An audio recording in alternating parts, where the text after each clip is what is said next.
Hello students, आज class आम पढ़िम question number 4 को।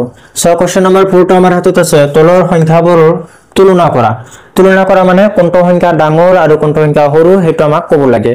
ইয়াতে চোৱা সংখ্যা আমাৰ দুটাকে দিয়া আছে, এটো এটা দিয়া আছে, এটো এটা দিয়া আছে। এই দুটাৰ ভিতৰত কোনটো সৰু হ'ব কোনটো ডাঙৰ হ'ব আমাক তুলনা কৰিব লাগে। তাৰ কাৰণে তোমালোকে কি কৰিবা, সংখ্যা দুটা আগত তুমি চাবা। ইয়াত চোৱা 2 পাৱাৰ 8, 2 পাৱাৰ 8 মানে কি, 2 পাৱাৰ 8 মানে আমাৰ 2 আমাৰ কিমান বাৰ পূৰণ কৰিব লাগিব, 8 বাৰ পূৰণ কৰিব লাগিব। সো সাইডত তুমি কোনোবা ঠাইত 2 8 বাৰ পূৰণ কৰিছোৱাচোন, 2 পূৰণ 2 পূৰণ 2 পূৰণ 2 পূৰণ 2 পূৰণ 2 মানে না কেটা হল চোৱা, এটা দুটা তিনিটা চাৰিটা পাঁচটা ছয়টা সাতটা আঠটা হল। এই 8টা 2 তুমি পূৰণ কৰি চাবা কিমান হ'ব। 2 এর 2 গুণ 4, 4 এর 2 গুণ 8, 8 এর 2 গুণ 16, 16 এর 2 গুণ 32 মানে নাই 32। আচ্ছা 32 তুমি পাই গলা। তার পিছত 2 এর 2 গুণ 4, 4 এর 2 গুণ 8 এখানেতে পূরণ করে দিয়া। 8 2 গুণ 16, তার পিছত 8 এর 3 গুণ 24 আর 1 কিমান হ'ব 25 হল। গতিকে 2 পাৱাৰ 8 মানে তুমি ৰেজাল্ট কিমান পাবা 2 5 6 বুলি পাবা হল। আৰু 8 টু দি পাৱাৰ 2 মানে কিমান পাবা, 8 দুই বাৰ পূৰণ কৰিলে 8 8 গুণ 64। তেনেহলে চোৱাচোন কোনটো মান ডাঙৰ হল, 2 পাৱাৰ 8 থকাটো ডাঙৰ হলে নাই, আৰু 2 8 স্কয়াৰ থকাটো কি আমাৰ সৰু সংখ্যা। গতিকে আমি লিখিম কি এনেকে যে 2 power 8 greater than 8 square. Greater than মানে কি 2 পাৱাৰ 8 তো ডাঙৰ, কোনটোতকৈ ডাঙৰ 8 স্কয়াৰতকৈ ডাঙৰ। গতিকে এইটো কি হ'ব আমাৰ आंसर। বুজি পালা, একেবাৰে ভেৰি ইজি অংক এইবিলাক, তোমালোকে ইমান টেনচন ল'ব নালাগে।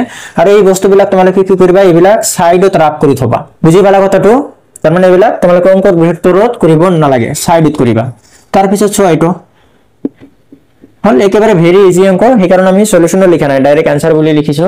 ইয়াতে চোৱা তুমি এটা বস্তু লক্ষ্য কৰা, ইয়াতে তুমি এই অঙ্কটো চাই ক'ব পাৰিবা। ইয়াতে চোৱা 2.7 আছে, ইয়াতে 1.5 আছে। তেনেহলে তোমালোকে কোৱা 2.7 ডাঙৰ নে 1.5 ডাঙৰ। অবভিয়াসলি 2.7 হল না, ইয়াতে আছে 2 ইয়াতে আছে 1, গতিকে এটো ডাঙৰ, এটো আমাৰ ডাঙৰ। তাৰ পিছত চোৱা ইয়াতে আছে 10 পাৱাৰ 12, তাৰ মানে 10 এৰ ওপৰত পাৱাৰ কিমান আছে আমাৰ 12 আছে। ইয়াতে 10 এৰ ওপৰত পাৱাৰ 8 আছে, তাৰ মানে এইটো আকৌ ডাঙৰ। তাৰ মানে এই সংখ্যাটো কি হ'ব ডাঙৰ, এইটো কি হ'ব সৰু। ডাইৰেক্ট লিখি দিবা 2.7 ইনটু 10 টু দি পাৱাৰ 12 তো ডাঙৰ। এই গ্ৰেটাৰ দেন মানে কি ডাঙৰ, কোনটোতকৈ ডাঙৰ 1.5 ইনটু 10 টু দি পাৱাৰ 8। তোমালোকে অঙ্ক কৰিবই নালাগে, ডাইৰেক্ট চাই গম পাবা যে এইটো ডাঙৰ হ'ব। বুজি পালা। সো কোশ্চেন নম্বৰ 4 টো আমাৰ হৈ গল। এতিয়া আহা কোশ্চেন নম্বৰ 5 লৈ। সো কোশ্চেন নম্বৰ 5 টো আমাৰ হাতত আছে তলৰ ফলাফলবোৰ ধনাত্মক সূচকেৰে প্ৰকাশ কৰা। তলৰ যিবিলাক এইবিলাক ফলাফল আছে, এই ফলাফলবিলাক কি কৰিব লাগিব, ধনাত্মক সূচকেৰে প্ৰকাশ কৰিব লাগিব। ধনাত্মক সূচক মানে প্লাস বনাব লাগিব, পাৱাৰ বিলাক ধনাত্মক মানে কি প্লাস। এতিয়া চোৱা এই পাৱাৰ বিলাক মানে সূচক বিলাক কি আছে আমাৰ মাইনাসৰ আছে, এইবিলাক কয় কি সূচক, -3 এইবিলাক কি আমাৰ সূচক।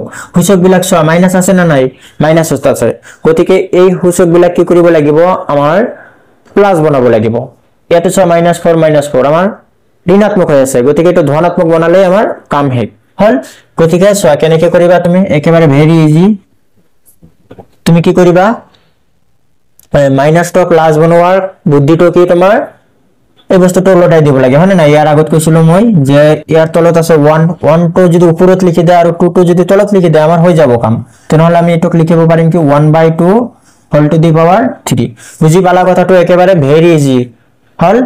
প্লাস বনাব লগা হলে কি কৰিব লাগে, বস্তুটো উলটাই দিব লাগে। ইয়াৰ তলত একো নাই মানে কি 1 আছিল, 1 টো ওপৰত দি দিয়া, 2 টো তলত দি দিয়া, মাইনাস টো প্লাস হৈ যাব হল, কাহিনী খতম। তাৰ পিছত এইটোৰ ক্ষেত্ৰতে একেই কথা, ইয়াতে চোৱা একো নাই মানে 1 আছে, 1 টো ওপৰত দি দিয়া, তলত -7 টো দি দিয়া, পাৱাৰ টো মাইনাস আছিল প্লাস হৈ যাব। এতিয়া বুজি পালা কথাটো, একেবাৰে সহজত কৈ দিলো তোমালোকক। আৰু বিভিন্ন পদ্ধতি আছে, গতিকে এইটো একেবাৰে সহজ। তাৰ পিছত চোৱা এইটো কিমান আছে আমাৰ 1 ক কিউব কৰিলে কিমান হ'ব আমাৰ 1 হ'ব হয়নে নাই, 1 কিউব। তাৰ পিছত 2 কিউব, গোটেইখিনিৰ ওপৰত কিউব মানে কি, গোটেইখিনিৰ ওপৰত কিউব মানে 1 ৰ ওপৰতে কিউব আছে, 2 ৰ ওপৰতে কিউব আছে, ইনটু 1 কিউব বাই -7 কিউব। বুজি পালা কথাটো, গোটেইখিনিৰ ওপৰত কিউব আছে নে নাই, 1 ৰ ওপৰত কিউব আৰু -7 ৰ ওপৰতে কিউব আছে। এতিয়া চোৱা 1 ক কিউব কৰিলে 1 হ'ব হয়নে নাই। তাৰ পিছত ইয়াতে এটা বস্তু লক্ষ্য কৰা, তুমি ভূমিটো কি পালা চোৱা, ভূমিটো 2 পালা ইয়াতে ভূমিটো কি আছে তোমাৰ -7 আছে কিন্তু পাৱাৰটো চোৱা তুমি এবাৰ পাৱাৰটো কি আছে তোমাৰ পাৱাৰটো তোমাৰ একে আছে ইয়াতেও 3 আছে ইয়াতেও 3 আছে হয়নে নাই পাৱাৰটো কি আছে তোমাৰ 3 আছে গতিকে মনত ৰাখিবা যদি পাৱাৰটো 3 আছে পাৱাৰটো কমন আছে তাৰ মানে পাৱাৰটো আমি ওপৰত কমন লব পাৰো তেনেহলে এই দুটা পাৱাৰ মিলে আমি এটা পাৱাৰ লিখি দিম তেনেহলে ভিতৰত থাকিব কি 2 * -7 হোল টু দি পাৱাৰ 3 বুজি পালা কথাটো তাৰ মানে একো কৰা হোৱা নাই ইয়াতে 2 আৰু 7 আছে নহয় 2 আৰু 7 টো ভিতৰত লিখা আছে 3 যেটো কমন আছে গতিকে একেবাৰে পাৱাৰৰ ওপৰত লিখি দিছো ইয়াত চোৱা 2 ৰ ওপৰত পাৱাৰ আহি গল -7 ৰ ওপৰত পাৱাৰ আহি গল গতিকে এনেকৈ আমি লিখিব পাৰো তাৰ পিছত চোৱা এটো কি লিখিব পাৰিবা এটো একেই কথা -1 ইয়াতে চোৱা 1 1 পাৱাৰ বিলাক কি আছে আমাৰ কমন আছে হয়নে নাই গতিকে আমি 1 টু দি পাৱাৰ 3 বুলি লিখিব পাৰিম এটা বুলি লিখিব পাৰিম হয়নে নাই যেটো মিল থাকিব এটা আমি এবাৰে লিখিব পাৰিম তাৰ পিছত চোৱা 1 কিউব করলে 1 হ'ব 2 এর 7 গুণ 14 হয়নে নাই মাইনাস এটা থাকিব প্লাস মাইনাসে মাইনাস তাৰ পিছত পাৱাৰটো কি পাবা তুমি 3 গতিকে আগত চোৱা পাৱাৰ বিলাক আছিল মাইনাসৰ এতিয়া প্লাসৰ ওলাইছে না নাই গতিকে প্লাসৰ যদি ওলাইছে বাকি একো কৰিব নালাগে ইমানখিনি তোমাৰ आंसर বুজি পালা কথাটো একেবাৰে ইজি যদি এইখিনি বুজা নাই তেনেহলে ভিডিওটো অলপমান পিছুৱাই দি আকৌ ৰিপিট কৰা বুজি পাবা হল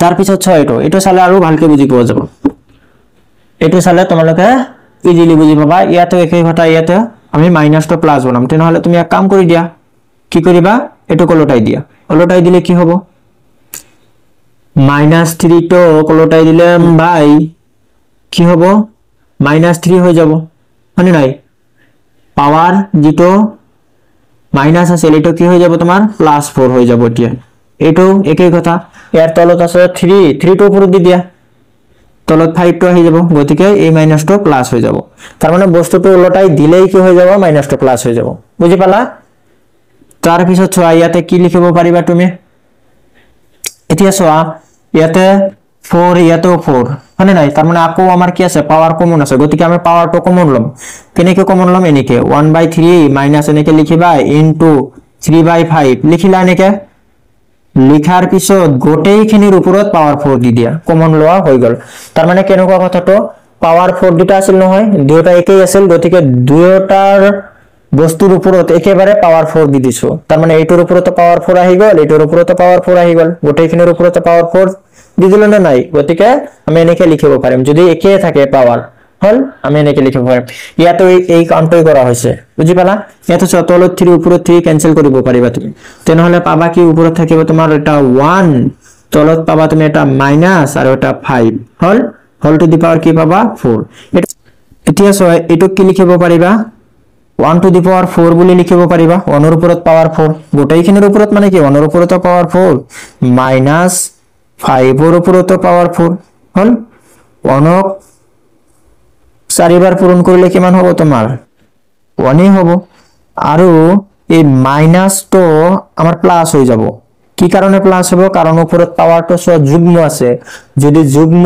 সংখ্যা পাৱাৰ থাকে আৰু ভিতৰত যদি মাইনাস থাকে তেনেহলে মাইনাস বিলাক সদায় প্লাস হৈ যায় বুজি পালা কথাটো তেনেহলে 5 টু দি পাৱাৰ কি পাবা তুমি 4 পাবা ইয়াতে সব বৰ্তমান তুমি যেটো পাৱাৰ পালা পাৱাৰটো আমাৰ ধনাত্মক ওলাইছে মানে নাই হেতু কৈছে ধনাত্মক কিছু কৰে প্ৰকাশ কৰা গতিকে ধনাত্মক ওলাইছে মানে তোমাৰ आंसर হৈ গৈছে হল আগতে আছিল ঋণাত্মক ধনাত্মক ওলাই দিছা মানে তোমাৰ কাম শেষ হল সো কোশ্চেন নাম্বার 5 और सॉल्यूशन नंबर इमानखिनि साजिले ভিডিওটো মানে ভিডিও ভাল লাগিলে লাইক কৰিবা আৰু চেনেলত প্ৰথমবাৰ বাবে আহিলে চেনেলটো সাবস্ক্ৰাইব কৰি লবা যাতে মই ভিডিও দিয়াৰ লগে লগে তোমালোকৰ নোটিফিকেশন পাই যোৱা ইয়াৰ পৰৱৰ্তী ভিডিওত আমি আলোচনা কৰিম কোশ্চেন নাম্বাৰ 6 7 8 বাকি কোশ্চেন বিলাক সো তাৰ কাৰণে তোমালোকে চেনেলটো সাবস্ক্ৰাইব কৰি থৈ দিয়া আৰু লাইক এটা কৰি দিয়া সাজিলে থ্যাংক ইউ